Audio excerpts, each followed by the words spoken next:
مال کی محبت میں، ہرس میں، ہوس میں اتنا دل سخت ہو گیا. یہ چیز سخت کرتی ہے دل کو.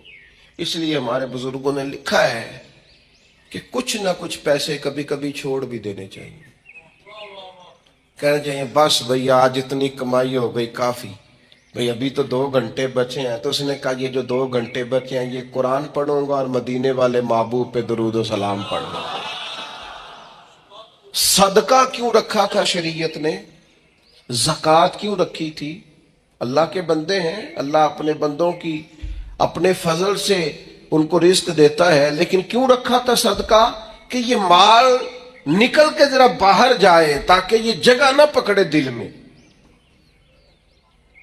تاکہ دوسروں کے حق میں طبیعت نرم ہو.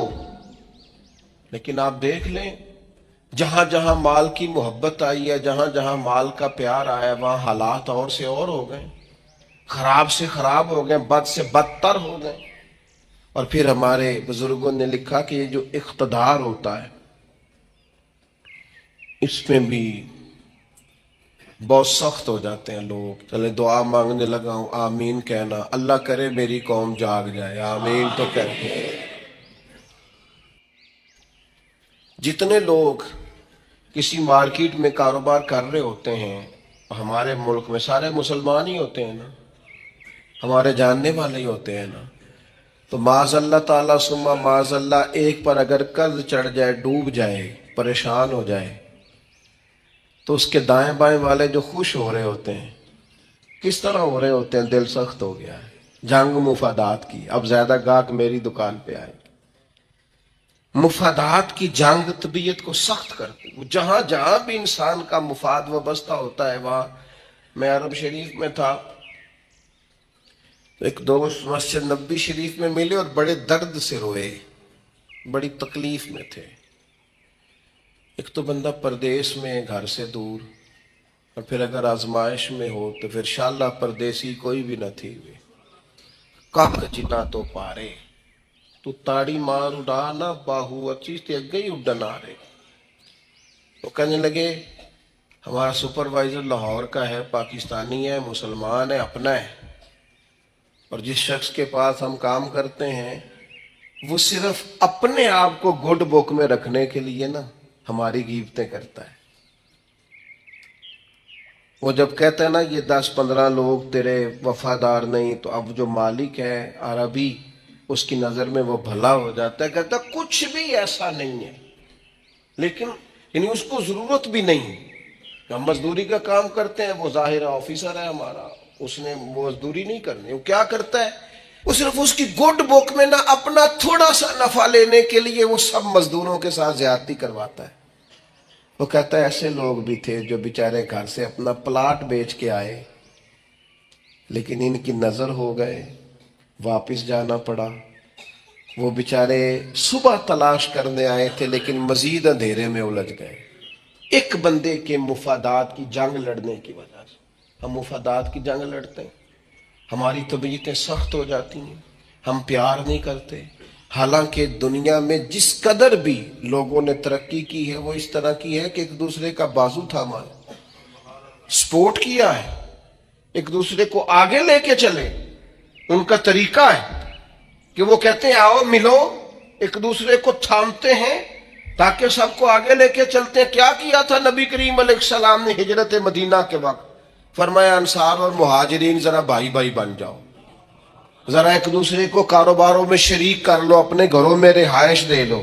اس لیے کہ کھانا پینا رہنا مضبوط ہوگا تو تبلیغی کام آگے چلے گا، دین بھی تبھی تو پھیلے گا.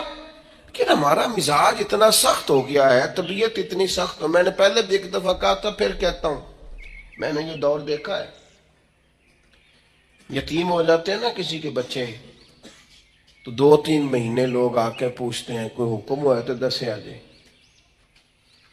پھر 4-5 مہینے گزرتے کہنے 4 بھرا نے کام کیوں نہیں کر دے، محنت کرن نالے کوئی ابا جی تیرے اندر ٹر گیا، بڑا کچھ چھڑ کے گیا ہے. لوگوں کی اسی وقت طبیعت سخت ہو جاتی ہے. اور بعض باتیں آپ کو ایسی بھی سننی پڑتی ہیں کہ وہ کلیجہ کاٹ کے لے جاتی ہیں کہ یار یہ تو بات ہی نہیں تھی جو انہوں نے کر دی. وہ جی فلانی جگہ فلاں پلاٹ تھا وہ کدھر گیا؟ وہ سنا ہے فلاں جگہ، اچھا بہت ساری ڈھیر ساری ایسی باتیں دنیا میں عام ہوتی ہیں جن کا سرے سے کوئی وجود ہی نہیں ہوتا، اور کسی کو وہ بات کرنے دیکھیں اگر کسی کے بچے کو پلاٹ بیچتے ہیں تو پلاٹ ابے کا تھا، آپ ڈسکس کس لحاظ سے کر رہے ہیں بھائی؟ آپ کس لحاظ سے کر رہے ہیں؟ تکلیف پہنچائی جاتی، کیوں؟ دل سخت ہے۔ حالانکہ رسول پاک علیہ السلام کی بارگاہ میں حاضر ہو کے ایک شخص نے کہا تھا حضور دل بڑا ڈاڈا ہو گیا، اور صحابہ محسوس کرتے تھے، صحابہ اس بیماری کو سمجھتے تھے، یا رسول اللہ دل سخت ہو گیا کیا کروں؟ فرمایا کوئی یتیم ملے تو اس کے سر پہ ہاتھ پھیرا کر، اللہ تیرے دل کو نرمی عطا فرمائے۔ یتیموں کے سروں پہ ہاتھ رکھا کر، قلب نرم ہوگا، دل نرم ہوگا۔ دیکھیں اللہ تعالیٰ نے حضور کو حوصلے کا پہاڑ بنایا ہے۔ نبی پاک علیہ السلام فرماتے ہیں سب سے زیادہ مشکلات مجھ پہ آئی، لیکن جو رقت تھی نا حضور کی طبیعت میں، جو نرمی تھی، وہ اتنی انوکھی تھی۔ حضرت زید بن حارثہ رضی اللہ تعالیٰ عنہ شہید ہو گئے جنگ موتا میں، نبی کریم علیہ السلام ان کے گھر آئے، حضور صبر کا درس دینے والے، 500 کے قریب کم و بیش احادیث و آثار آپ کو ملیں گے صبر کے عنوان پر، 100 کے لگ بھگ آیات ملیں گے، حضور صبر کا درس دینے والے۔ لیکن کریم ان کے گھر گئے، ان کی بیٹی سرکار کے سامنے حاضر ہوئی تو بیٹی باپ کی یاد میں رو پڑی۔ حضرت سعد بن عبادہ کہتے میں بھی حاضر تھا، بیٹی روئی تو حضور بھی رو پڑے۔ میں نے عرض کی حضور آپ بھی روتے ہیں، یہ آنسو آپ کے بھی نکل آئے؟ تو حضور فرمانے لگے یہ ایک محبت کرنے والے کے لیے اظہار محبت ہے۔ یہ جو آنسو کا نکل آنا، یہ جو دل کا نہ، بلکہ حضرت سعد بن عبادہ ایک دفعہ بیمار ہو گئے تھے، تو نبی کریم ان کو بیماری میں دیکھنے گئے تو ان کو بیمار دیکھ کے حضور رو پڑے۔ یار یہ حالت ہو گئی ہے اس کی، یہ نرم دلی نبی کریم کی، رقت قلبی، حضور کے قلب اطہر پر جو نرمی ہے، سخت نہ ہو، ڈاڈی زندگی نہ گزارو۔ اشداء علی الکفار، کافر کے لیے سخت ہوں گے، رحماء بینہم، آپس میں تو مہربان رہ کے وقت گزارنا۔ اپنے اپنے دل سے پوچھو، بڑے ٹیسٹ کراتے ہو، بڑی ایکو کراتے ہو اور بڑے کچھ کراتے پھرتے ہو، کبھی کبھی یہ بھی دیکھا کرو ڈاڈا کتنا ہو گیا ہے، معاف کیوں نہیں کرتا، اسے پیار کیوں نہیں آتا، اسے رونا کیوں نہیں آتا، اس میں درد کیوں نہیں پیدا ہوتا۔ یہ بھی تھوڑا سا دیکھا کرو کہ اس کا معیار اس حوالے سے اتنا سخت کیوں ہو گیا ہے، اس میں نرمی نہیں آتی، کسی کے لیے تڑپتا ہی نہیں، وہ بھی کوئی دل ہے کہ دل ہو اور تڑپ ہی نہ ہو۔ اپنی طبیعت پر غور کریں، مزاجن سخت نہ بنے، تلخ نہ بنے، کسی کے بارے میں بھی سوچیں، کسی اور کا بھی احساس کریں، کسی اور کے بارے میں بھی غور کریں۔ آپ کا دل کسی کے لیے بھی دھڑکنا چاہیے، اپنی ذات سے شروع ہو کے اور اپنی ہی ذات پر چیزوں کو ختم کر لینا، یہ کیا دانش مندی ہے؟ عزیز کہیں تو نرم ہونا، کہیں تو مہربانی کرے نا۔ نبی پاک علیہ السلام نے منع فرمایا جانور کے منہ پہ نہ مارنا، جانور کو باندھ کے نہ مارنا۔ حضور علیہ السلام گزر رہے تھے تو ایک آدمی بکرا ذبح کرنے لگا، اس کے سامنے چھری تیز کر رہا تھا، فرمایا 2 موتیں دینا چاہتے ہو، اسے سائیڈ پہ کر کے چھری تیز کرو اور تیز چھری کے ساتھ ذبح کرو تاکہ اسے تکلیف کم ہو۔ تو جو دین آپ کو کہتا ہے جانوروں سے بھی حسن سلوک کریں، وہ اگر مزاج اس طرح کا بنا لیں گے نا، میں دوستوں سے کہا کرتا ہوں ہمارے بچے ان سے پوچھے نا بڑے ہو کے کیا بنیں گے، وہ کہتے ہیں میں نے ڈاکٹر بننا ہے اور مخلوق کی خدمت کرنی ہے۔ پھر وہ ڈاکٹر تو بن جاتے ہیں پر اگلا لفظ بھول جاتے ہیں، پھر وہ کہتے ہیں میرے پیسے بڑے لگے ہیں ڈاکٹر بننے، پہلے وہ وصول کروں گا۔ نیا ایس ایچ او بھرتی ہوتا ہے، وہ کہتا ہے میں پولیس میں جاؤں گا، آفیسر بنوں گا، پھر میں انصاف کروں گا۔ پھر وہ پولیس میں تو چلا جاتا ہے، لیکن اسے یاد آ جاتا ہے کہ جی لوگ تو جھوٹے پرچے بڑے کٹواتے ہیں، جی آپ چھوڑیں، آپ نے یہ شرط رکھنی تھی پہلے دعویٰ کرتے وقت. آپ اگر لوگوں کو دیکھ کے نیکی کریں گے پھر تو گئے کام سے. نیکی تو جب بھی کرنی ہے رب رسول کی بارگاہ کو پیش نظر رکھ کے کرنی، اللہ کی رضا کے لیے کام کرنا ہے. لیکن وہ مزاج ہی نہیں، وہ ہماری طبیعت ہی نہیں. میں آپ سے عرض کرتا ہوں صرف اور صرف دلوں کو نرم کرنے کی طرف توجہ دیں. احساس اگر پیدا ہو جائے نا، احساس، تو پھر معاملات بڑے بہتر رہتے ہیں. مشکلات آتی ہیں لیکن دل کو سخت نہیں کرنا، طبیعت کو کبھی بھی گھٹن والا نہیں بنانا. دل نرم ہونا چاہیے، ٹھنڈا ہونا چاہیے. اقبال کہنے لگے دل بیدار پیدا کر، دل بیدار پیدا کر، کہ دل خوابیدہ ہے جب تک نہ تیری ضرب ہے کاری نہ میری ضرب ہے کاری. اور پھر اقبال فرمانے لگے دل بینا بھی کر خدا سے طلب، آنکھ کا نور دل کا نور نہیں. کہتے تو آنکھوں سے تو دیکھتا ہے پر تیرا دل اندھا ہے. اللہ تعالیٰ نے قرآن حکیم کے اندر ارشاد فرمایا فَبِمَا رَحْمَةٍ مِّنَ اللَّهِ لِنْتَ لَهُمْ، تو محبوب کیسی اللہ کی رحمت ہوئی کہ آپ اپنے غلاموں کے لیے نرم دل ہو گئے. یہ جو آپ کے مزاج میں کرم آیا، رحمت آئی، آپ اپنے غلاموں کے حق میں اس قدر زیادہ نرم ہوئے، یہ اللہ کا خاص انعام ہے امت کے لیے. محبوب کیسی اللہ کی مہربانی ہوئی کہ آپ ان کے لیے نرم دل ہو گئے. وَلَوْ كُنْتَ فَظًّا غَلِيظَ الْقَلْبِ، اگر آپ تند مزاج اور سخت دل ہوتے تو لَانفَضُّوا مِنْ حَوْلِكَ، یہ ضرور آپ کے گرد سے پریشان ہو جاتے. پریشان ہوتے یہ لوگ. آپ پر اللہ کا انعام ہوا، ان پر اللہ کا کرم ہوا کہ اللہ نے غلاموں کے حق میں آپ کے دل کو نرم فرما دیا. میں نے دیکھا ہے نرم دل آدمی بعض اوقات کچھ نقصان بھی اٹھاتا ہے، دھوکے بھی کھاتا ہے، سیاست کا شکار بھی ہوتا ہے، لوگ اسے استعمال بھی کرتے ہیں. نرم جو ہوا، لوگوں کا خیال ہوتا ہے کہ دیکھا میں نے کس طرح سے اس کو بنا لیا ہے اور کس طرح سے میں نے کام لے لیا ہے. نبی کریم صلی اللہ تعالی علیہ وسلم نے فرمایا مومن نرم دل ہوتا ہے.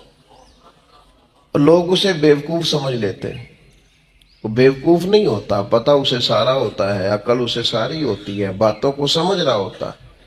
لیکن چونکہ نرم دل ہوتا ہے تو اس نرم دلی کی وجہ سے لوگ سمجھتے ہیں شاید اسے پتہ نہیں، اسے پتہ سارا ہی ہے. اٹ سٹ تے پکڑا کو آر گندا لسی اور بھی بوٹیاں جان لے. خبر ہے، پتہ ہے، علم ہے، جانتے ہیں. کیا کریں، مزاج نرم ہے. ورنہ حضور علیہ الصلوۃ والسلام فرماتے مومن تو اس طرح ہوتا ہے جس طرح اس کے ناک میں نکیل ہے. جیسے اونٹ کے ناک میں نکیل ہوتی ہے، جہاں بٹھاؤ بیٹھ جاتا ہے، جہاں کھڑا کرو ہو جاتا ہے. کیوں؟ مومن ہے، نرم دل ہے. لوگ سمجھتے ہو میں نے مشورہ دیا تھا مان گیا. او بھائی وہ مان اس لیے گیا ہے کہ مزاج کا نرم ہے. ورنہ آپ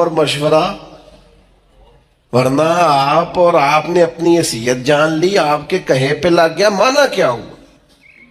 وہ تو مزاج میں نرمی ہے، طبیعت میں نرمی ہے. آپ یقین کریں کچھ لوگوں کو 1.5 منٹ میں یاد کرایا جا سکتا ہے کہ آپ کیا کہہ رہے ہیں.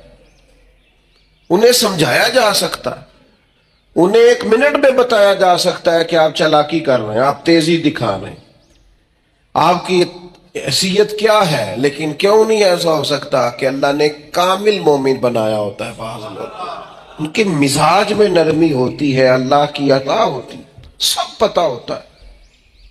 لیکن وہ جانتے بوجھتے ہوئے اگر چشم پوشی کریں، پردہ پوشی کریں تو یہ تیری چالاکی کا کمال نہیں، یہ ان کے ایمان کا نتیجہ ہے کہ وہ اپنی نرمی کی وجہ سے. حضرت عبداللہ ابن عمر رضی اللہ تعالیٰ عنہ کا جو غلام نفل زیادہ پڑھنے لگ جاتا نا، عبادت زیادہ کرتا، تو حضرت عبداللہ ابن عمر اسے آزاد کر دیتے. اب غلاموں نے طریقہ بنا لیا، جس کو آزاد ہونا ہوتا وہ ذرا نفل زیادہ پڑھتا، آپ آزاد کر دیتے. ایک دن آپ کے بیٹے کہنے لگے حضور یہ آپ کو دھوکہ دیتے ہیں، تو یہ رب کے بندے ہیں نا، ذرا سوچ دیکھو، معیار دیکھو۔ فرمانے لگے مجھے پتہ ہے، میں جانتا ہوں، مجھے خبر ہے ان کی کمزوریوں کی۔ تو حضور پھر آپ کو پتہ ہے کہ یہ دکھانے کے لیے کچھ دن نفل پڑھتے ہیں اور بعد میں چھوڑ جاتے ہیں تاکہ آپ سے وہ انعام لے لیں، آزاد ہو جائیں؟ فرمایا مجھے پتہ ہے۔ تو حضور پھر فرمایا رب کے نام پہ دھوکہ دیتے ہیں نا، ہم تیار ہیں دھوکہ کھانے کے لیے۔ کوئی تیرے نام پہ دھوکہ دے نا تو تیار ہیں۔ طبیب کو پتہ چل گیا ہے یہ ٹھیک کیسے ہوگا، اب وہ تیرے نام سے دوائیاں دیتا ہے، اسے خبر ہے نا اس کے نام پہ دھوکہ دیتے ہیں، تو بسم اللہ آئے نا، تیار ہے دھوکہ کھانے۔ تو میرے عزیز، مزاج کی نرمی، اس کے لہجے کا خوبصورت ہونا بتاتا ہے کہ وہ بیچارہ نرم دل ہے، وہ انکار ہی نہیں۔ جو کسی نے کہا چلو ٹھیک ہے جی، کوئی حرج نہیں۔ بڑے بڑے مناصب والے لوگ میں نے دیکھے ہیں، مزاج کے نرم ہوتے ہیں، لوگ سمجھتے ہو دیکھو۔ میں بہت سارے دوستوں کو میں جانتا ہوں، ان کی آپ کبھی باتیں سنیں تو مدعی بھی خود، وکیل بھی خود اور جج بھی، کہتے ہیں مجھے پتہ ہے میں آیا ہوں، اب آپ نے جواب میں یہ کہنا ہے اور نتیجہ یہ نکلنا ہے۔ آپ سے وہ ملیں گے تو آپ کو کچھ کہنا ہی نہیں پڑے گا، انہیں سارا ہی پتہ ہے، لیکن رہ سب سے پیچھے گئے ہیں کیونکہ چالاک ہے، نرم دل نہیں۔ اس کی بارگاہ میں مقام کس کا ہے؟ نبی کریم نے فرمایا جو جنتی ہیں ان کے دل چڑیوں کی طرح نرم ہوتے ہیں، یہ جنتیوں کی علامت ہے۔ فرمایا جنت میں اکثر بھولے بھالے لوگ جائیں گے، سیدھے سادے درویش لوگ، ان کے لیے جنت کے دروازے اور کواڑ کھول دیے جائیں گے، کیونکہ بھولے ہیں، نرم دل ہیں، مزاج میں ٹھنڈک، ایسا نہیں کہ زمانے کی اتار چڑھاؤ کا پتہ نہیں، بس ویسے ہی سیاست دے جھگڑے اساں چھوڑ دیتے تے دولت دے جھگڑے اساں چھوڑ دیتے۔ یہ محبت دا جھگڑا ہے جیڑا چھڑا کوئی نہیں سکتا، جھگڑ کے پیار کرنا ہے، اس سے یہ چھڑا کوئی نہیں سکتا۔ تو یاد رکھیں کہ مزاج میں نرمی لائیں۔ لیکن آج میں دیکھتا ہوں طبیعت میں نرمی نہیں لوگوں کے، احساس نام کی چیز نہیں۔ میرے سے میری زندگی شروع ہو کر میرے اوپر میری زندگی ختم ہوتی ہے۔ میں سمجھتا ہوں زندگی میں سب سے زیادہ خدمات میں نے کی ہیں، میں سمجھتا ہوں زندگی میں سب سے زیادہ زیادتیاں میرے ساتھ ہوئی ہیں، میں سمجھتا ہوں میں ہی سب سے زیادہ مظلوم ہوں، میری ہی قدر نہیں کی گئی۔ ہم سب اسی ذہن کے ہو گئے، صرف ہم ہی تھے جو ٹھیک تھے، باقی جو ملا غلط ہی ملا۔ یاد رکھیں اپنے مزاج میں اس طرح کا رویہ پیدا کر کے ہم نے سختیاں پیدا کر لی ہیں، احساس نہیں۔ میں آپ کو بتاؤں دل سخت کیسے ہوتے ہیں۔ نبی پاک صلی اللہ تعالی علیہ وسلم نے فرمایا زیادہ نہ ہنسا کرو، زیادہ ہنسنے سے دل مردہ ہو جاتا ہے، زیادہ نہ ہنسا کرو، الجھے ہوئے لوگوں سے گریزہ نہ ہوا کر، حالات کی قبروں کے یہ کتبے بھی پڑھا کر، حالات کی قبروں کے یہ کتبے بھی پڑھا کر، ہر وقت کا ہنسنا تجھے برباد نہ کر دے، تنہائی کے لمحے ہوں تو کبھی رو بھی لیا کر۔ زیادہ نہیں ہنسنا، ساری قوم کو لگا نہیں دیا شغل میلے پہ۔ ہمارے بچے اکٹھے بیٹھ کے کیا کرتے ہیں؟ صرف ہنستے ہی تو ہیں۔ کون سی حکمت کی بات ہوتی ہے ہماری مجالس میں؟ کون سی تقوی کی بات ہوتی ہے؟ ساری زندگی شغل میلہ بنا لیا ہم نے۔ یہ دل سخت کرتا ہے ہنسنا۔ حضرت یحییٰ ابن معاذ فرماتے زیادہ روٹی نہ کھایا کرو، دل سخت ہو جائے گا، تمہاری طلب بھی صرف روٹی رہ جائے گی، کھانا ہی رہ جائے گا۔ حضرت عیسیٰ علیہ السلام فرمانے لگے زیادہ نہ بولا کرو، اپنے جملوں کو بے وقت نہ کرو، اپنے لفظوں کی قدر پہچانو۔ جو لوگ زیادہ بولتے ہیں ان کے دل سخت ہو جاتے ہیں۔ آپ کی باتیں تھوڑی ہوں، معنی خیز ہوں، حکمت امیز ہوں،